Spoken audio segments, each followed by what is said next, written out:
Welcome to Housing TV News at the top of the hour, coming to you from our studios in the nation's capital, Abuja. I'm Joyce Sowonso. Our top stories. Tinubu seeks expansion of Nigeria-China currency swap deal. Nigeria-China to deepen bilateral engagement in trade capacity building. Ministry of Environment satisfied with REF's handling of budget defense process. Real estate overtakes oil and gas as Nigeria's third largest sector. On the foreign scene, former President Jimmy Carter laid to rest at his plains home. We begin with national matters. President Tinubu receives in the audience Wang Yi, Foreign Minister of the Republic of China and member of the Political Bureau of the Central Committee of the Communist Party in the State House, January 9, 2025. President Bola Tinubu has called on China to increase the existing $2 billion currency swap arrangement between both nations during a meeting with Chinese Foreign Minister Wang Yi at the State House in Abuja on Thursday. According to Tinubu, the current swap level approved by China is insufficient for Nigeria's programs. He called for expansion to accelerate infrastructural development and strengthen bilateral relations between the two countries. In another development, the presidency has credited President Bola Ahmed Tinubu's subsidy removal policy with rescuing more than 19 states from the brink of bankruptcy. This was disclosed by Daniel Bwala, Special Advisor to the President on Policy Communication, on Thursday. Bwala emphasized that the subsidy removal, one of Tinubu's early economic reforms, has significantly increased the government's revenue and stabilized the finances of many states. He further noted that the reforms have created an opportunity for states to refocus on governance and deliver on their promises to the electorate. These announcements led to a significant increase in the price of PMS, rising from 180 naira to about 620 naira per litre, and soaring again a year later to approximately 1,200 naira at retail filling stations. The Honorable Minister of Foreign Affairs, Ambassador Yusuf Tuga, says he's looking forward to exploring avenues to deepen bilateral engagement, particularly in areas of trade facilitation, capacity building, and people-to-people exchanges with the People's Republic of China. Ambassador Tuga said this during a meeting in his office with his Chinese counterpart, Wang Yi, on Thursday. Tuga says the meeting will further strengthen the bond of friendship and cooperation between Nigeria and China, who both have a rich history that is built on mutual respect, trust, and shared commitment to peace, stability, and prosperity. Our cooperation has yielded fruitful results in various fields, including trade, investment, infrastructure development, and cultural exchange. As we explore new avenues for collaboration, I wish to acknowledge China's remarkable progress in economic development, technological innovation, and global leadership. Nigeria, too, is undergoing significant transformations driven by our vision to become a more prosperous, peaceful, and egalitarian nation. Nigeria reaffirms its commitment to the terms of the MOUs, which are currently at various stages of implementation. Importantly, we formalize the upgrading of our relationship from a strategic partnership to a comprehensive strategic partnership. In his responses, Wang Yi acknowledged the leadership role of Nigeria in Africa's peace and development, describing it as a major African country with global influence and an important member of the Global South. He says his visit is expected to deepen diplomatic ties, promote mutual understanding, explore new avenues for collaboration, and to discuss the implementation of the FOCAC-Beijing meetings with a common understanding, particularly the 10 partnership actions. We will continue to understand and support each other on issues concerning our respective core interests, and as we both pursue development and vitalization, continue to pursue cooperation for mutual benefit. Under the guidance of our two presidents, we have achieved abundant fruits in our cooperation across the board, delivering real benefits to our two peoples. The Honorable Minister gave Nigeria's commitment to supporting the One China principle and assured of Nigeria's continued support for China on the international stage. The Minister of State for Labour and Employment, Nkiruka Onyejiocha, has affirmed that President Bola Tinubu remains committed to reviewing the minimum wage after 3 years. Onyejiocha disclosed this in a meeting with Labour leaders in Abia. The minister emphasized that the president is deeply committed to the welfare of workers and is determined to fulfill every promise made to them. She reminded the leaders that labor is an integral part of the government that should help to ensure stability and peace, not just at workplace, but also in the country. The Minister of Environment, Abubakar Lawal, has praised the members of the House Committee on Environment for their dexterity in their handling of the ministry's budget defense. The minister gave the commendation shortly after a 2-hour grilling by members of the committee. Lawal expressed satisfaction with the process so far, saying that ordinarily budget defenses should not be done in one day. They have done thorough work, which I really appreciate. So it's good that we also go back and look at the things that they have raised issues with, and we'll try to resolve it. So sometimes defense of budget is not a one-day affair. I know when I was in FCT, sometimes it takes 3-4 days to go and make presentations because the budget is coming a little close to the year. But sometimes I found that when it comes earlier, it comes here 3-4 times to defend the budget. So I think it's quite healthy. I have no worry about it. It's something that we'll resolve by next week, inshallah. Earlier in his welcome address before the budget defense commenced, the committee chairman, Honorable Julius Pundi, frowned at what he described as the abysmal low releases of funds to the ministry, which has led to missed opportunities to address environmental challenges facing the country. He, however, listed deforestation, pollution, erosion, and climate change across the country as some of the challenges. It is therefore the outcome of today's review that will set the tone for planning and resource allocation in the year 2025 budget. Prominent among other concerns of the committee is that effective 1st January 2024, the Environmental Health Council of Nigeria and 13 professional bodies / councils was removed from budgetary allocations. The same 13 bodies have since been reinstated, leaving only ECON. Let me use the opportunity to call on the Honorable Minister to work closely with the committee to ensure that ELCOM is reinstated. As a committee, we are disposed to increase budgetary allocations for this critical sector, in as much as we see key projects that are envisioned that will strengthen climate resilience, combat pollution, enhance community awareness, and ensure accountability in the year 2025 budget proposal of the ministry and its agencies.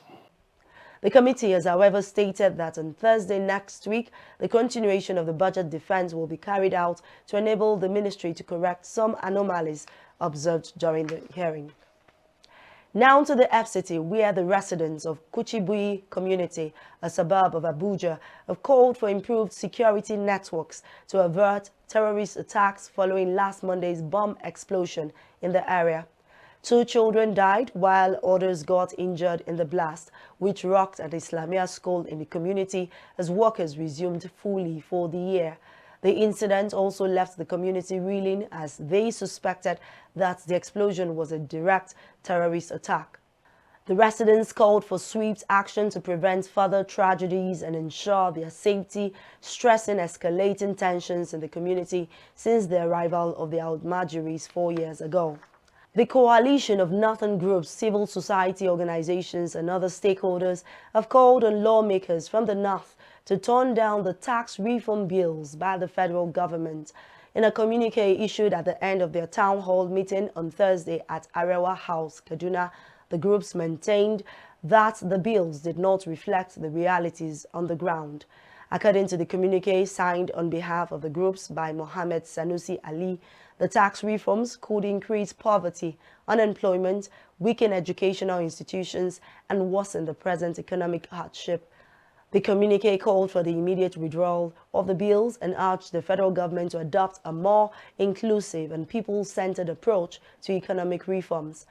The participants observed that the proposed tax reform bills, far from being catalysts for economic growth, would increase the existing economic challenges facing the North and Nigeria as a whole.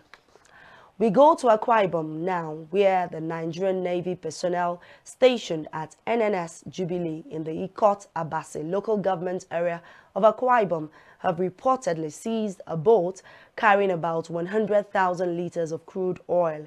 The commander of the NNS Jubilee, Commander Martins Faroga, disclosed this during a press briefing on Thursday in Ibaka, Mbo, local government area of the state. He revealed that the vessel was intercepted on Tuesday around 5 a.m. as it was nearing one of the state's oil fields. Farogas noted that a reliable source had alerted the Navy about a large vessel identified as a Cotonou boat and spotted approximately 23.9 nautical miles off the coast of Imo River. He further explained that the crew of the boat fled among noticing a vessel from the private maritime logistics support company, which was carrying Navy personnel. Apart from 100,000 liters of crude oil, other items seized include 12 GP tanks, 3 service tanks, 4 submersible pumps, and 3 outboard engines. We take a pause here. News stories from the build sector are up next. Stay with us. Housing TV Africa, your first in housing development broadcasting. Visit Housing TV Africa on YouTube and click on the subscribe button. Subscribe to Housing TV Africa to stay updated on latest happenings in Nigeria's housing sector. Follow our social media pages, like and share our posts. On Facebook, Housing TV Africa. On Twitter, Housing TV Africa. Instagram, Housing TV Africa.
Welcome back. Glad to have you join us in Housing TV News at the top of the hour.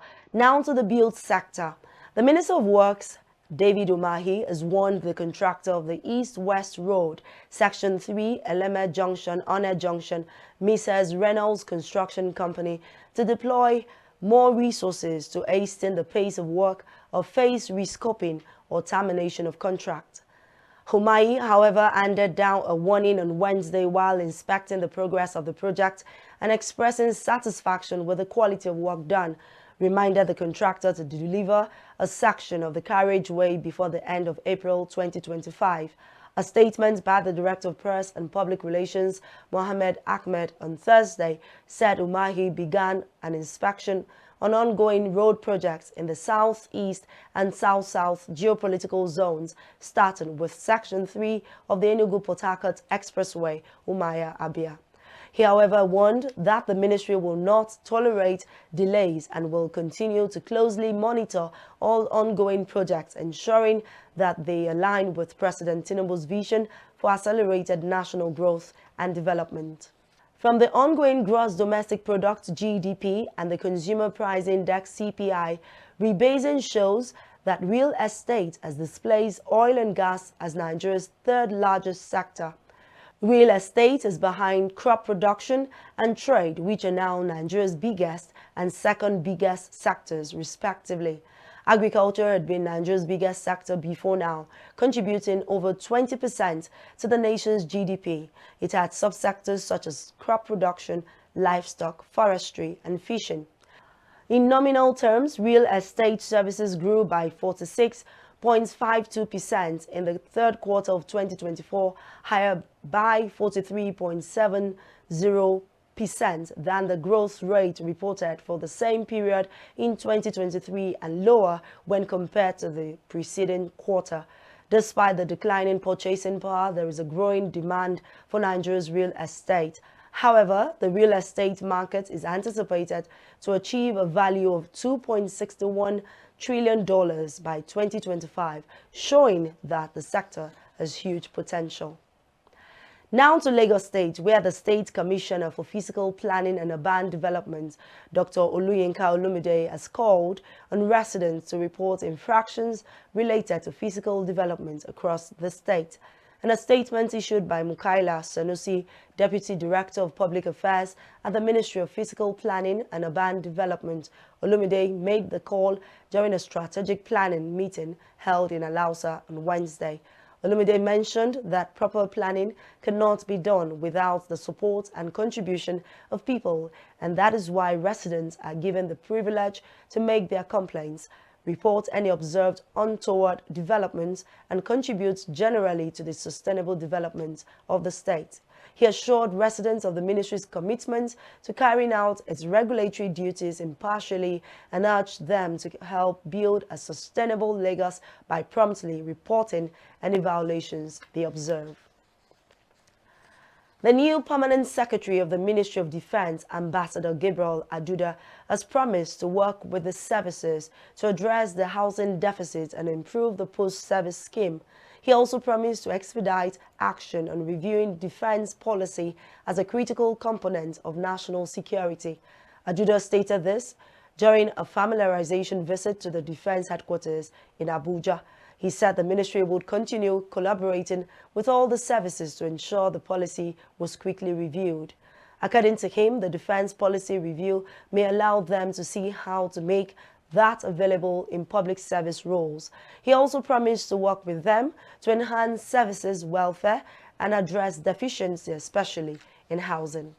In Enugu State, the state's governor, Peter Mbah, on Thursday signed Land Use Regulation 2025 as well as Executive Order No. 1 2025, designating some areas in the state as urban areas. By the provisions of the executive order titled Enugu State's Designation of Land as Urban Areas, the entire Enugu East, Enugu North, and Enugu South local government areas have been designated urban areas. This is a major milestone that has been witnessed, and it's quite historic. This again is in line with what has been witnessed a few weeks ago when the Enugu State Geographic Information System launched a system that is designed to fast-track applications for land titles and indeed other administrative functions relating to land. This is really a major milestone towards enhancing the revenue of Enugu State and to ensure ease of doing business where prospective applicants can easily know what their fees are and the timelines that the application will be processed. To wrap up Housing TV news at the top of the hour, on the foreign scene, Jimmy Carter, the 39th President of the United States, who died on December 29 at 100, was laid to rest at the Georgia home he shared with his wife, Rosalind Carter. Political leaders honored the late president's life with a funeral service at the National Cathedral the morning of January 9, with all 5 living presidents in attendance, including Joe Biden, Barack Obama, George W. Bush, Bill Clinton, and President-elect Donald Trump. President Biden eulogized his long-term friend, fulfilling a promise he made to the 39th president before his passing. Still on the foreign scene, the governments of Canada and Quebec announced a call for projects by the Société de Habitation du Québec to fund the construction of highly prefabricated multi-unit housing to respond more quickly to the needs of low and moderate-income Quebec households. Through this initiative, the first batch of 500 units will be built by 2026 as part of a new phase of the program De Habitation Abordable Quebec for the design and construction of prefabricated buildings. And that's the much we can take on Housing TV News at the top of the hour. Before we go, our top stories. Tinubu seeks expansion of Nigeria-China currency swap deal. Nigeria-China to deepen bilateral engagements in trade capacity building.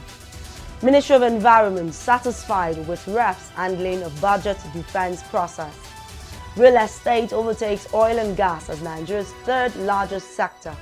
On the foreign scene, former President Jimmy Carter laid to rest at his plains home.